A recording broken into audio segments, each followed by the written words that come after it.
것을 통해서 인명피해가 났지만 열차 궤도의 복구는 또 금방 이루어져서 운행을 하게 되죠. 탈선이라고 하는 건 잘못된 쪽으로 빠진 게 탈선입니다. 오늘 호세아서에서 전체적으로 이야기하는 내용이 뭐냐 하면 개인의 조그마한 탈선은 결국 국가 전체의 탈선과 동일하다라고 하는 것을 설명하고 있다는 겁니다.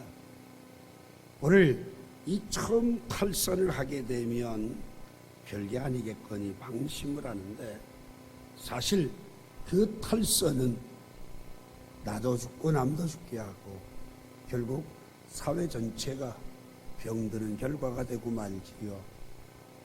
오늘 이 시간 여러분과 제가 한 가지 기억할 것은, 그러면 나는 열심히 예배하고 주일은 꼬박 주일전에 나오는데 탈선한 일이 있겠느냐? 그러기 때문에 내가 탈선을 했음에도 불구하고 예배 행위가 이루어지고 있기 때문에 탈선한 줄 모르고 있다는 거죠. 그러면 내가 탈선했느냐 안 했느냐 뭐 보면 아느냐? 주일날 와서 예배할 때는 틀림없는 크리스천입니다. 근데 예배가 마치고 나가서 직장에 가든 학교에 가든 사업을 하든 뭐라든 간에 자기가 하고 있는 일에서 안 믿는 사람과 전혀 다르지 않다는 거죠. 세상 사람과 똑같이 살아가고 있다는 거죠.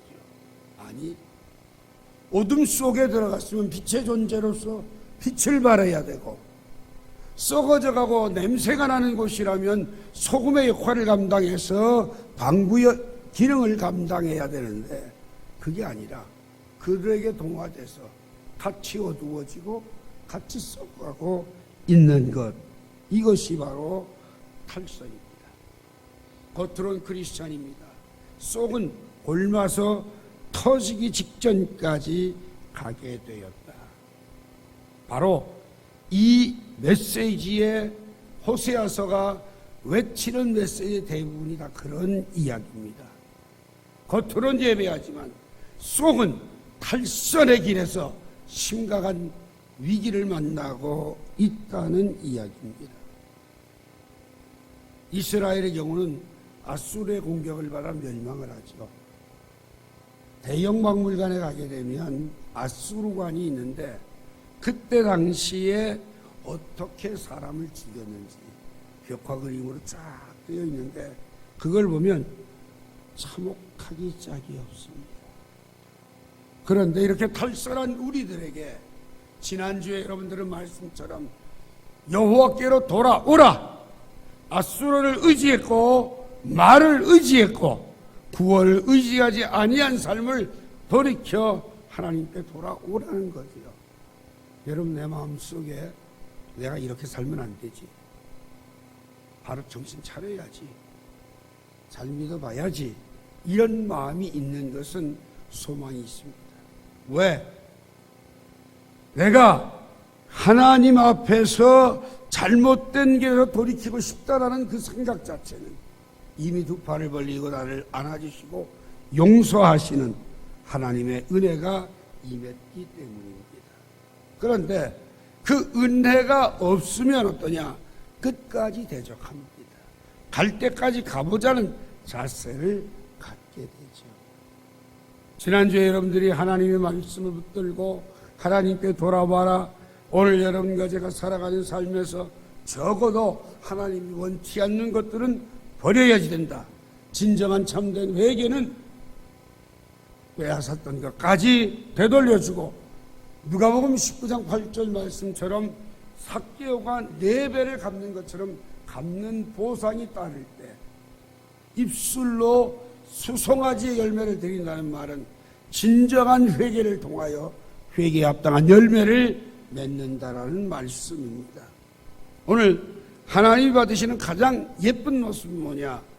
마음을 찢으며 진정한 회개에 합당한 열매를 맺는 것을 원하고 계신다는 겁니다. 그러면 오늘 여러분과 제가 그런 참된 회개를 한 자에게 어떤 은혜가 있느냐? 제일 첫 번째 4절 보니까 내가 그들의 반역을 고치고 기쁘게 그들을 사랑하리니 나의 진노가 그에게서 떠났습니다. 그들의 반역을 고치신다. 그들의 패역을 고치신다. 이 패역과 반역이라는 말의 뜻은 기질입니다. 여러분과 제가 다 기질을 가지고 있는데 하나님 앞에 회개하고 은혜 받고 제일 먼저 꺾어지고 변화되는 게 뭐냐? 기질의 변화입니다. 다른 말로 말하면 성질입니다. 성격은 하나님이 그 성격을 그대로 도구로 사용을 하시고 그리스도 안에 들어오면 변화되는 게 뭐냐? 성질이 변화가 되는데 그걸 다른 말로 기질이라고도 얘기를 합니다. 여러분이 기질이라고 하는 것은 반항하는 걸 얘기를 해요. 반역은 뭐예요? 반항이에요. 하나님께 향하여 반항을 해요. 그래서 이 반항이 체질화된 사람은 누가 무슨 말하면 에이 뭘 그래 하고 딱 삐뚤어진 얘기부터 자기도 모르게 튀어나와요.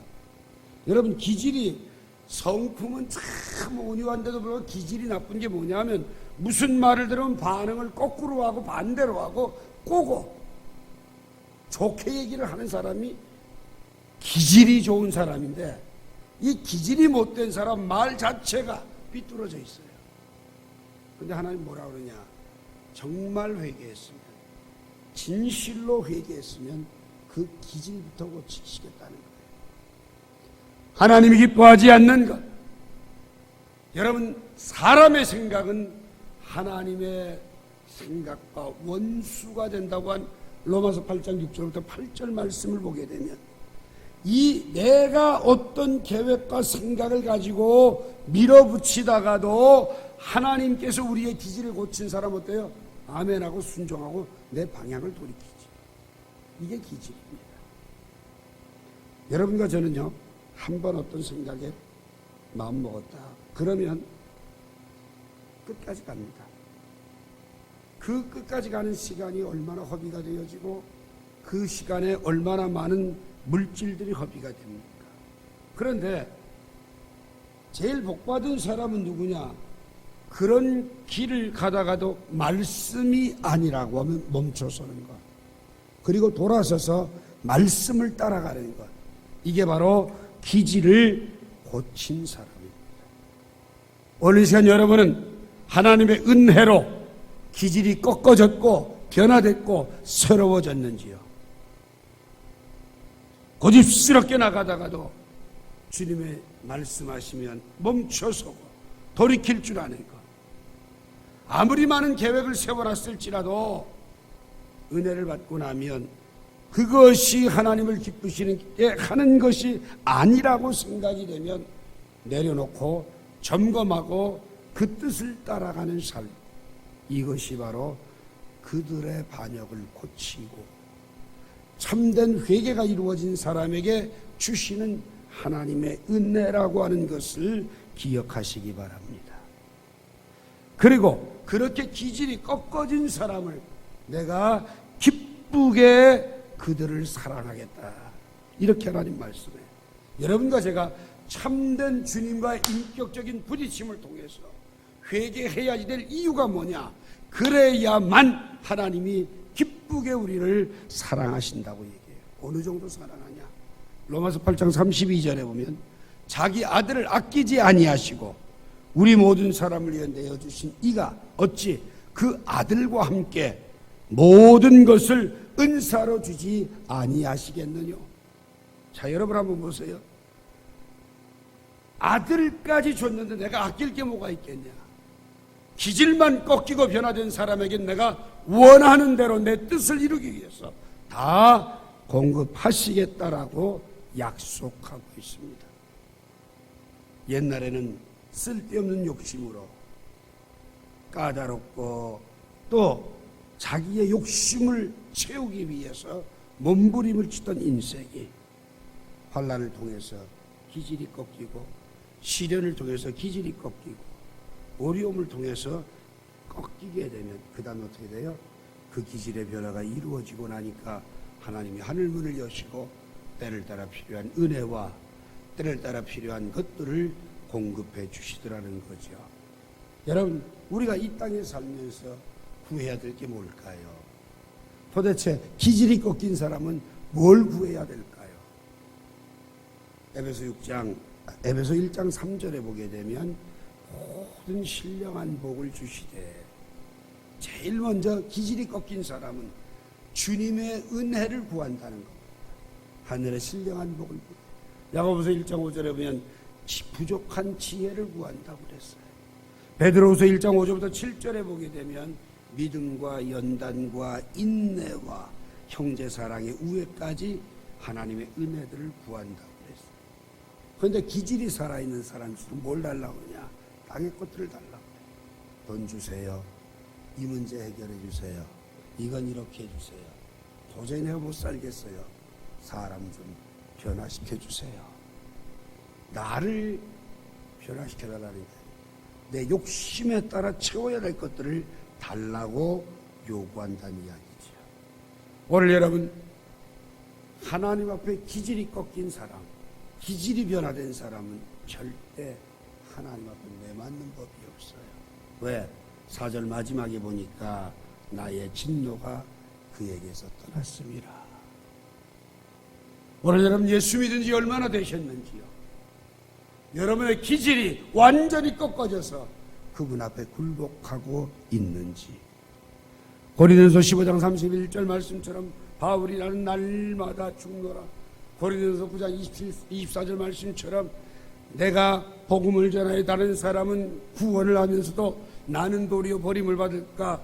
나는 나를 날마다 쳐서 복종한다. 이런 고백들을 해요. 기질이라고 하는 건 꿈틀거리고 자꾸 올라와요. 그때마다 기도하면서 성령의 지배를 받을 때, 그때만이 참된 회개한 그리스도인다운 삶이 이루어진다는 것을 기억을 하시고, 반항적인 기질이 오늘 예수 안에서 고침받게 되기를 주의 이름으로 축원합니다. 두 번째로 5절부터 7절까지 다 같이 함께 읽도록 합니다. 내가 이스라엘에게 이슬과 같으리니 저가 백합화 같이 피겠고 레바논 백향목 같이 뿌리가 박힐 것이라. 그 가지는 퍼지며 그 아름다움은 감람나무와 같고 그 향기는 레바논 백향목 같으리니 그 그늘 아래 거하는 자가 돌아올지라. 저희는 곡식같이 소송할 것이며 포도나무같이 꽃이 필 것이며 그 향기는 레바논의 포도주같이 되리라. 회개한 사람에게 두 번째는 하나님의 복이 임해요. 이 하나님의 은혜와 복이 뭐냐? 그 회복되어진 모습, 꽃 중에 가장 아름답게 핀 백합화같이 될 거다. 그 다음 그의 삶의 안정은 레바논의 백향목처럼 뿌리를 깊이 내려 어떤 일에도 흔들리지 않을 것이다. 그리고 감람나무처럼 가지가 무성하게 번창하게 될 것이다. 그 다음 레바논의 포도주처럼 진한 향기가 드러나는 향기 있는 사람이 될 거다. 이 말을 한마디로 바꾸고 얘기하자면 영향력 있는 사람이 될 거다.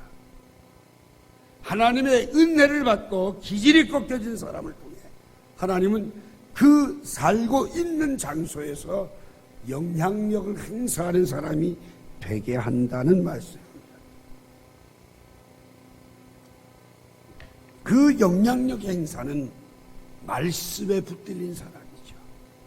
하나님의 말씀에 붙들려서 말씀이면 아멘이요 말씀 앞에 굴복하는 사람이 되고, 역대하 20장 12절 말씀처럼 어떤 환경에서도 오직 주님만 바라보는 그 사람이 언제나 영향력 있게 살아간다는 거예요. 오늘 이 시간 여러분의 삶의 영역에서 영향력 있는 사람으로 머리가 될 줄은 꼴이 되지 아니하고 늘 주는 사람으로서 그들을 이끌고 가는 세대적인 리더가 되기를 원한다. 그 사람은 주님과 인격적인 부딪힘을 통하여서 내 기질이 꺾여지고 하나님의 은혜와 복을 누리는 사람이 될 때 가능하다는 거예요. 우리가 잘 아는 사왕세기 37장의 요셉을 보게 됩니다. 어린 나이에 형들의 미움을 받아서 노예로 이국 땅에 팔려간, 노예로 팔려간 인생의 가장 밑바닥에서도 하나님이 요셉을 위하여 밭과 동물과 그들의 식물에 복을 주셨다. 그리고 요셉 때문에 그 집안을 형통케 하심을 모든 사람이 보았다, 이렇게 얘기합니다. 왜 그럴까요? 요셉이라고 하는 사람은 하나님 앞에 완전히 기질이 꺾인 사람으로 어디를 가도 하나님의 뜻을 찾지요. 무슨 유혹을 만나도 내가 어찌 하나님 앞에서 이 큰 악을 행하겠느냐, 그럴 수 없다라고 하는 영향력 있는 행사는 기질이 꺾인 요셉을 통해 이루어져서 결국 억울하게 감옥에 들어가도, 감옥에서 노예살이를 하더라도 하나님은 기질이 꺾인 요셉을 들어 애굽의 총리를 삼으시고 자기의 가족들까지 기근에 먹고 살게 하는 역사를 이루게 되었다라고 하는 겁니다. 오늘 우리가 신앙생활하면서 때로는 어려움을 당합니다. 고난과 환난을 당합니다. 그 고난과 환난 속에서 연단하십니다. 이 연단이라고 하는 것은 하나님 앞에 기질을 꺾고 그 꺾여진 회개를 통하여 하나님의 복을 받도록 하는 전공 필수 과목입니다. 믿음은 시련을, 시련은 인내를, 인내는 연단을, 연단은 모든 것을 구비하여 조금 더 부족함이 없게 하시는 야고보서 1장 2절부터 4절에 있는 말씀과 같은 축복이요. 여러분과 제가 이 연단이라고 하는 전공 필수 과목을 다 이수하게 되는 날, 여러분과 저는 어떤 사람이 되냐. 8절처럼 에브라임의 말이 내가 다시 우상과 무슨 상관이 있으리요 할지라. 내가 저를 돌아보아 대답하기를 나는 푸른 잣나무 같으니 내가 나로 말미암아 열매를 얻으리라 하리라. 이렇게 말씀해요. 다시는 우상을 찾지도 않을 것이고, 이전에는 호기심 때문에 유혹에 빠져서 하나님을 떠나고 탈선했지만 이제는 정신적인 일시적 만족을 추구하는 것이 아니라 하나님의 말씀대로 사는 사람이 되어서 그 말씀 가운데 서겠다. 오늘 여러분, 수많은 사람들이 공상들을 붙잡고 씨름을 합니다. 텔레비전 드라마나 핸드폰 안에 있는 게임이나 영화나 예술 가운데 사람들을 눈속이 많은 것들이 얼마나 많은지 몰라요. 얼마나 많은 젊은이들이 고시 공부의 환상에 빠져서 살아가는지 몰라요. 실체들을 봐야 합니다. 환상을 버리고 실체를 파악해야 돼요. 인정할 것은 인정하고 버릴 것은 버려야 됩니다. 그래야만이 열매를 맺을 수 있어요. 하나님의 주시는 복된 삶을 누리기를 원한다면 진정 하나님 앞에 믿음으로 온전히 서는 여러분과 제가 되고 말씀에 붙들린 사람들이 되어서 푸른 잣나무같이 열매를 맺는 역사가 나타나게 되기를 주의 이름으로 축원합니다. 마지막 세 번째로 참된 회개를 통해서 우리는 어떤 은혜를 입느냐. 9절 다 같이 읽습니다. 누가 지혜가 있어 이런 일을 깨달으며 누가 총명이 있어 이런 일을 알겠느냐. 여호와의 도는 정직하니 의인은 그 길로 다니거니와 그러나 죄인은 그 길에 걸려 넘어지리라. 의인은 그 길로 다니거니와, 의인이라야 그 도를 따라 행한다는 거예요. 여러분, 그 도를 따라 행하기 위해서 필요한 게 뭐예요? 지혜와 총명입니다. 너희 중에 누구든 지혜가 부족하거든 꾸짖지 않고 후히 주시는 하나님께 구하라고 야고보 사도는 야고보서 1장 5절에서 얘기합니다. 다니엘서 1장 12절부터 쭉 보게 되면 다니엘은 다른 사람보다 10배의 지혜를 받았다고. 또한 솔로몬도 하나님 앞에 지혜를 구한 결과 전에도 후에도 그와 같은 왕이 없는 축복을 누렸어요. 그럼 지혜는 어디서 나오나요? 잠언 1장 17절에 보면 여호와를 경외하는 것이 지혜의 근본이다. 여러분, 하나님만 사랑하고 하나님보다 더 사랑하는 것이 없다면 그것이 이사야 33장 6절에는 나의 보배가 될 것이며 그것이 바로 지혜와 총명의 근원이 된다는 겁니다. 오늘 여러분과 제가 하나님 앞에 지혜와 총명을 받아서 의인으로서 그 도를 말씀대로 살아가는, 그 도를 행하는 사람들이 될 수 있길 바랍니다. 여기 의인이란 말은 도덕적으로 흠없는 사람을 얘기하는 게 아닙니다. 오직 의인은 뭐로 살리라? 믿음으로 말미암아 살리라. 로마서 1장 17절 말씀처럼 믿음으로 사는 사람, 믿음으로 사는 사람에게는 지혜와 총명을 주셔서 그들을 통하여서 하나님의 나라가 확장되게 하신다는 거예요. 오늘 여러분, 나의 욕심이라고 하는 것이 얼마나 엉터리고 허황된 것인가를 깨닫고 하나님을 알고 말씀대로 사는 것이 내 인생의 기쁨, 단 하루를 살아도 하나님 기쁘시게 하려는 삶을 살려고 하는 것이 바로 여러분과 제가 받아야 될 지혜요 총명인 것을 믿으시기 바랍니다. 히브리서 11장 6절은 말합니다. 믿음이 없이는 하나님을 기쁘시게 못하나니 반드시 그가 계신 것과 또한 자기를 찾는 자들에게 상 주시는 이심을 믿어야 할지니라.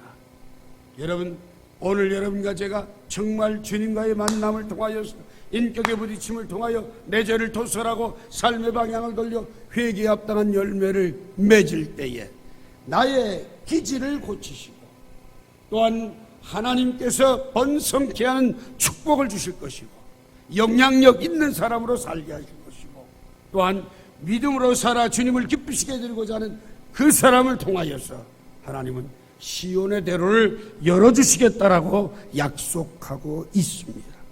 사도 바울은 로마서 9장에서 유대인들 다수가 구원에서 제외되고 대신 이방인들이 하나님의 구원에 참여할 것을 설명하면서 로마서 11장 33절에 보면 깊도다 하나님의 지혜와 지식에 부유하며 그의 판단은 측량하지 못할 것이며 그의 길은 찾지 못할 것이로다. 누가 주의 마음을 알았느냐? 누가 그의 모사가 되었느냐? 누가 주께 먼저 드려서 갚으심을 받겠느냐? 이는 만물이 주에게서 나오고 주로 말미암고 주에게로 돌아갑니다.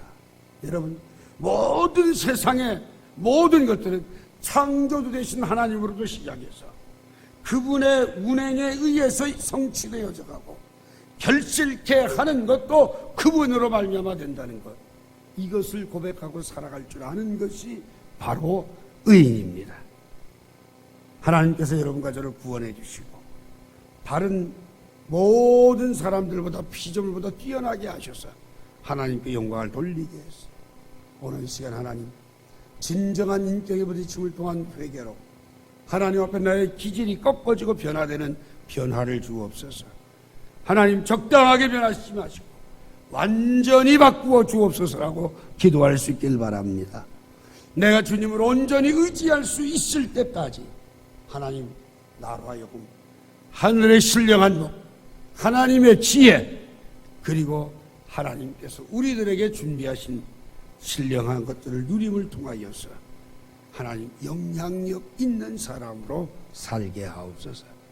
그리고 하나님이 원하는 모습으로 나를 빚어주셔서 지혜와 총명 속에 진실로 한 걸음 한 걸음 하나님을 기쁘시게 해드리는 믿음의 사람이 되게 해달라고 기도하시고 응답받는 여러분과 제가 되기를 주의 이름으로 축원합니다. 기도합시다.